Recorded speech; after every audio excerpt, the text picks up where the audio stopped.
Hi, my name is Beth, and I am a programming assistant for the St. Johns County Public Library System, and you are watching In the Bubble with Beth, a series where we make random things, and today we are going to make batik.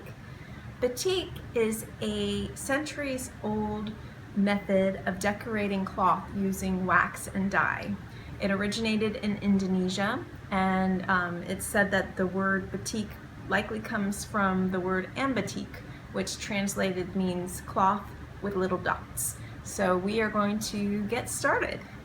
To get started with this very simple batik method, you will need some cotton cloth, and you will need some wax.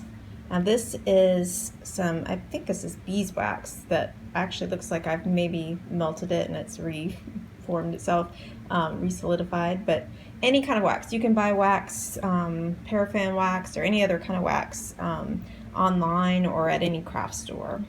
You're going to need a pencil to draw your design out on the cloth, and you're going to need a paintbrush. Traditionally, artists making batik would use a tool called a janting, which is like this little metal bowl basically that holds the wax, and they use it to dip. But we're just going to, this is going to be super simple, and so after we draw our designs out and we've melted our wax, we'll just paint it on with a paintbrush, and that's going to work just as well. Because this is going to be super simple.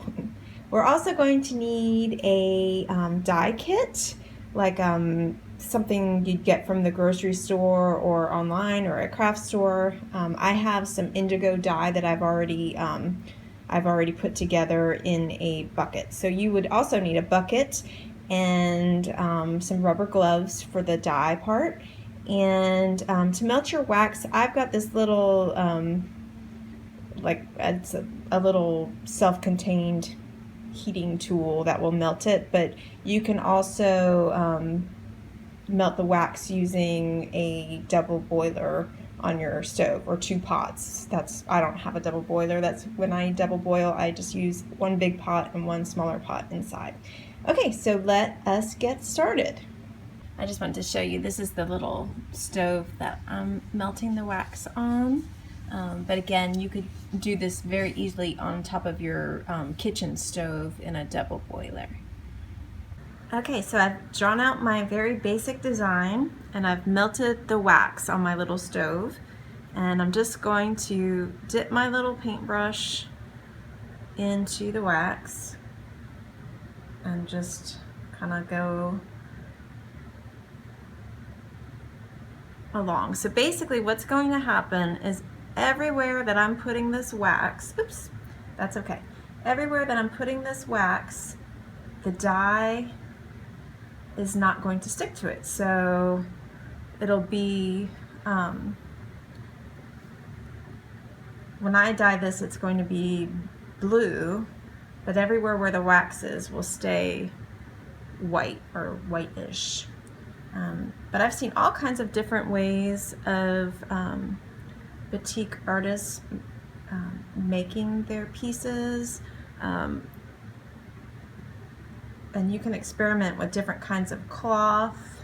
Some artists use silk, and they use watercolor instead of dye.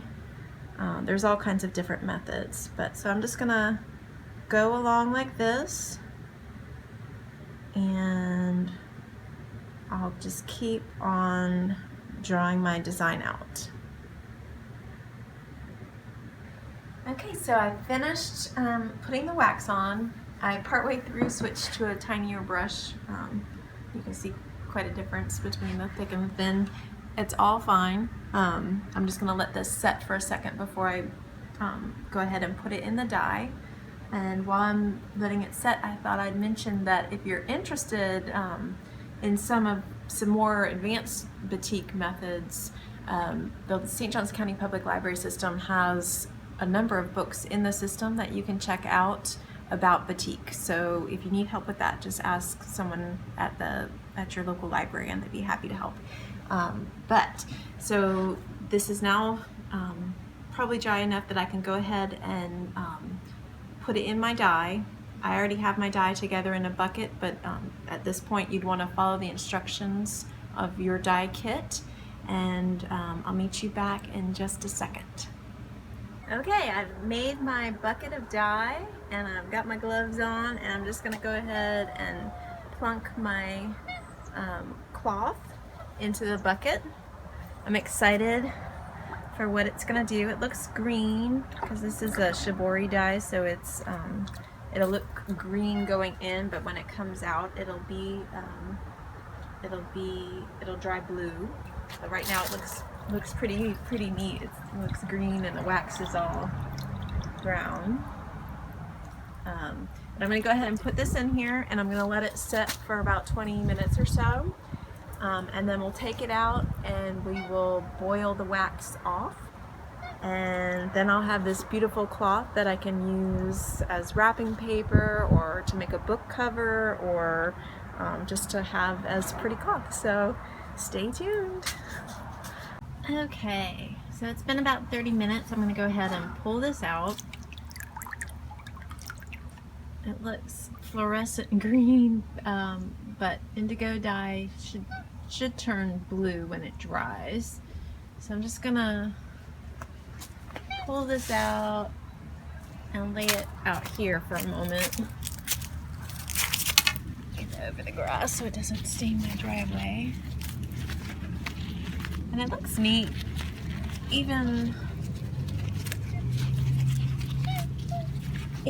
before we've removed the wax. Let's lay this out. It looks pretty cool right now, but let's wait and see what it does once I'm gonna boil a pot of water, and we're gonna add the cloth to the boiled water, and that will remove the wax from the cloth. So we'll move on to that next step. So you can see the cloth, after a few seconds, I guess it oxidized in the air and it turned indigo blue instead of that bright green it was when I pulled it out. And I'm going to go ahead and put it into this pot of very boiling water to remove the wax. And I'm actually not really sure how long this process will take. So it might be just a few seconds, it might be a couple minutes. Let's see. So I'm going to put it in there. Looks like some of the dye is coming off a little bit, but I guess that's normal. I'll just kind of move it around. Ooh, it is smelly. FYI, be prepared for smelly. I don't even have a good sense of smell, so if that tells you anything. Okay. Let's see, it looks like it's coming off. Is it completely off? I'll give it another 30 seconds just in case. So let's just pull it out and lay it out so that it can dry.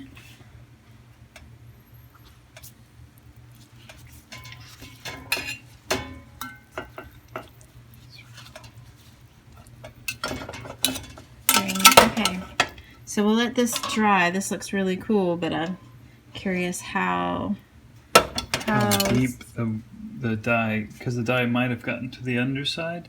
Gotcha. If it doesn't go all the way through like that, little bit of wax must have gone all the way through the fiber. But what we did was one side of the surface, so the other side actually got dyed, like full. Right, so maybe do both sides. Maybe you should put just a whole layer of wax on one side of the cloth, the back side of the cloth. Yeah, just to seal the fiber on both sides of the cloth. But let's let this dry, cool, and we'll beautiful. see what it does. Okay. Okay, so I have let the cloth dry, and just look at it. It looks pretty spectacular. I'm really impressed with how this came out. I can see there's still a little bit of wax on here. I probably should have let it stay in that boiling water maybe a few minutes longer than I did. But overall, this came out really fantastic. I don't know if you could hear correctly, but what my husband was suggesting, he's an artist, and what he was suggesting in the future, after you've drawn your wax designs onto the face of your cloth and let that set for a minute, to then just brush on the wax like a solid layer on the back, and that way the dye doesn't saturate the back of the cloth, and this would come out even brighter. But I really am pleased with this, and I would like to try this some more in the future. If you are interested in exploring more in-depth information about making batik, the St. Johns County Public Library System has 2 books in its system that you might be interested in checking out. Batik Gets Started in a New Craft with Easy to Follow Projects for Beginners, and that's by Joy Campbell. Or Batik, 21 Beautiful Projects Using Simple Techniques by Diana Light. There's actually more books in the system than these 2, and if you need help, just ask somebody at your local library. Thank you so much for joining me. I hope you had fun making batik, and I did as well. And if you enjoyed this video, please like it, comment on it, and share it. And please be sure to check out the rest of the online programming that the St. Johns County Public Library System is hosting for adults, teens, and children. It's available on our Facebook page and our YouTube channel. Thank you so much. We'll see you soon at the library.